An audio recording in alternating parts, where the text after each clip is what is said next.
Hello everyone and welcome to the core of the Edijester. I bring you today some news regarding a very serious situation which is ongoing. Before I start, can you please subscribe, put on notifications, buy me a coffee if you can, or come and be a word teacher.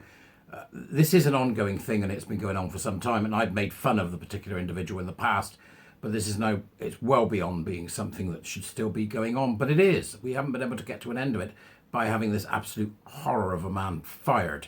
This is in regards to Edinburgh Crisis Centre. So we're up there with Scotland, Body Scotland. Good to see you.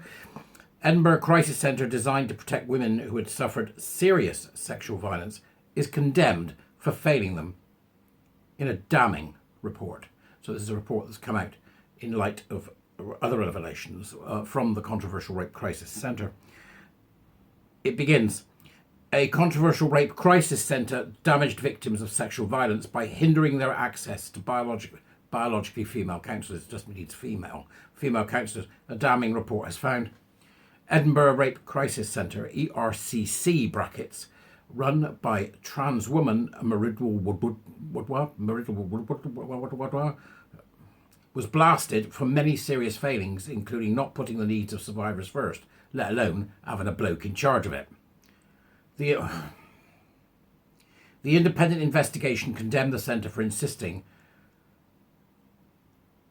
traumatised rape victims, who can be as young as 12, must specify if they don't want support from someone born a man.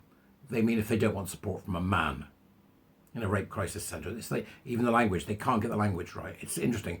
I was talking to the warrior teachers in year 2 about the importance of language and how we must recognise what the language is used by these people. All of it. Everything from trigger warnings right through to biological male.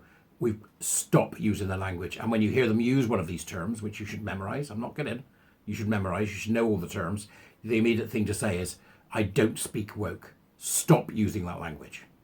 Because that's what it is. It's a lexicon, an argot, all of its own, argot being the sort of words used by a nefarious group in its original meaning. So, more than 94% of victims of rape are women, and the perpetrators are men. Yet the review found the Edinburgh Rape Crisis Centre failed to provide vulnerable victims with safe women-only spaces, while at the same time opening up services to men. This swine of a man. Edinburgh Rape Crisis Centre Chief Murderous Woodward is thereby pictured, so you can have a look at him and see what he's like. The report said, putting women in the position of having to discuss whether the service they receive will be provided by someone who was born and continues to identify as a female has caused damage. I mean, that's what the report said. Right? The report is faulty. This makes me so angry. Let me just read this back to you. Putting women in position of having to discuss whether the service they receive will be provided by someone who was born and continues to identify as female has caused damage. The language they're using in the report is itself damage. It should say, putting women in the position of having to discuss whether the service they receive will be provided by a man has caused damage. That's what it should say, Daily Mail. Come on. You can do better than this. Now, this is Annie Brown who wrote this for the Scottish Daily Mail. Annie, I understand that you're quoting the report there, but we can see the damage, can't we? We can see how that language damages the reality in which we wish to live. That language does so. This infuriates me more than anything. I know it's not as big an issue as the actual issue, but it's so important that we recognise the language and we then rail against the language, because without the ridiculous language they use to describe these situations, they can't describe them. And if they can't describe them, they just have to say what it is. Right? They've got a man who's called Muddy Walrus who's infiltrated a woman-only service. The review was ordered by umbrella organisation Rape Crisis Scotland, which is brackets RCS, in May 2024, after a scathing employment tribunal judgment ruled that ERCC worker Ros Adams, hi Ros, was subjected to a heresy hunt for suggesting a rape victim should know the sex of her counsellor. It's absolutely insane, isn't it? Shut the bloody place down. Give the money to Bearer's Place. Shut it down. Although rape crisis centres are autonomous, they sign up to the RC's national standards, many of which, the review found, ERCC had failed to meet. RCS said the review had found a significant breach of its standards and was pausing the referral of any new clients to them until ERCC until it implements the recommendations of the review. Women's only spaces are required national standard, yet they were not available from October 2022 until at least February 2024. Somebody's not doing their job.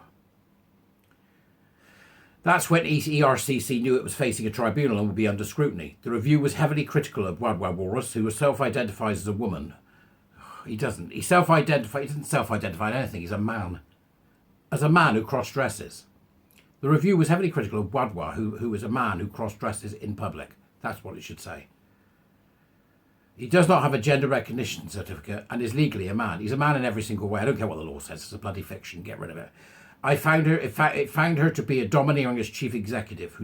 It found him to be a domineering chief executive. What a bloke. A domineering bloke at the top of an organisation. Well, colour me surprised, as if we need an investigation to find that out.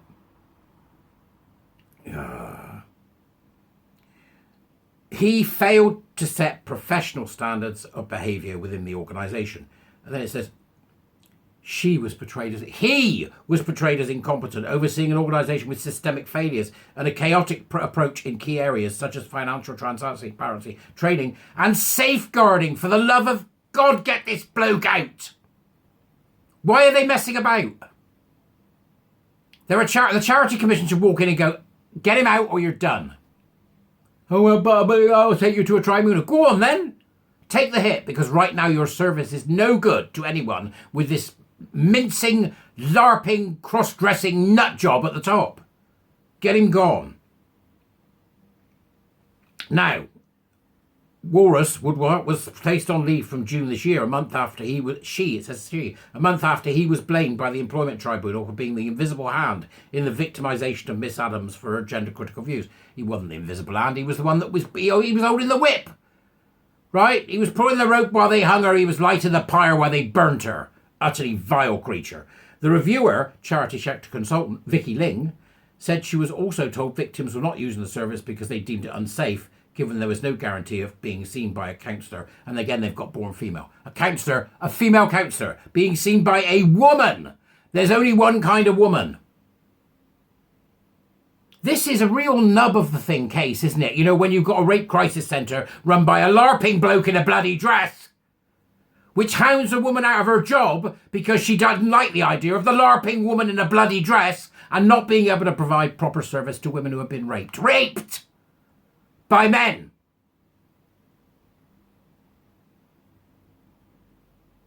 And yet still people sit back and go, yeah, but you know, you've got to be kind to them. You've got to be kind to these men. No, you haven't. Stop being kind. It gets us bloody nowhere. Except where we are with this, right? Where women can't find a safe place to go after they've been raped. My God, any man who supports this is beyond contempt. Any man who supports it is beyond contempt. And it's time people spoke up. Enough with the silence. I'll see you later.